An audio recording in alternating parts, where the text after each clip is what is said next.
Thank you, Mark. As summer approaches, important to know how to stay safe while you're boating. Matt Cameron with the Tennessee Wildlife Resource Agency here in studio to tell us how we can stay safe on the water, make it as enjoyable as possible as we get ready for the unofficial start of summer and then summer coming up. Matt, thanks for taking time for us. Hey, thanks for taking time for me. You know, Memorial Day weekend, traditionally, that's when we view the start of boating season, but there's some things we need to think about.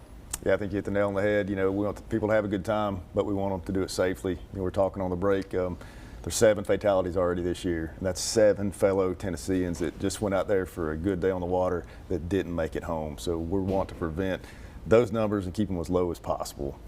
As far as places to begin, you know, you talk about those fatalities as something as simple as a life jacket. It can make all the difference for us as we head out on the water. It is. You know, I probably sound like a broken record, but a life jacket, a properly sized and worn life jacket is your #1 way to stay safe on the water. You know, all 7 of those fatalities involve drowning, so those folks would still likely be with us had they been wearing their life jacket. And you know, we average 22 every year, and we're off to a bad start the way I look at things. So wear that PFD. You know, the simplest way to remember it is they float, you don't.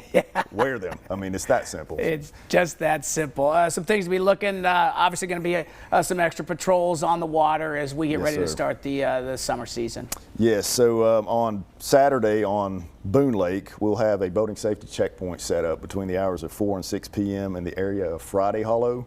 And then on Sunday on Watauga between 4:30 and 6:30 p.m. in the Butler Bridge area. So look for TWRA officers up there. They're check your registration, check your safety equipment, and just trying to make sure everyone's safe. Get everybody off to a great start this summer season.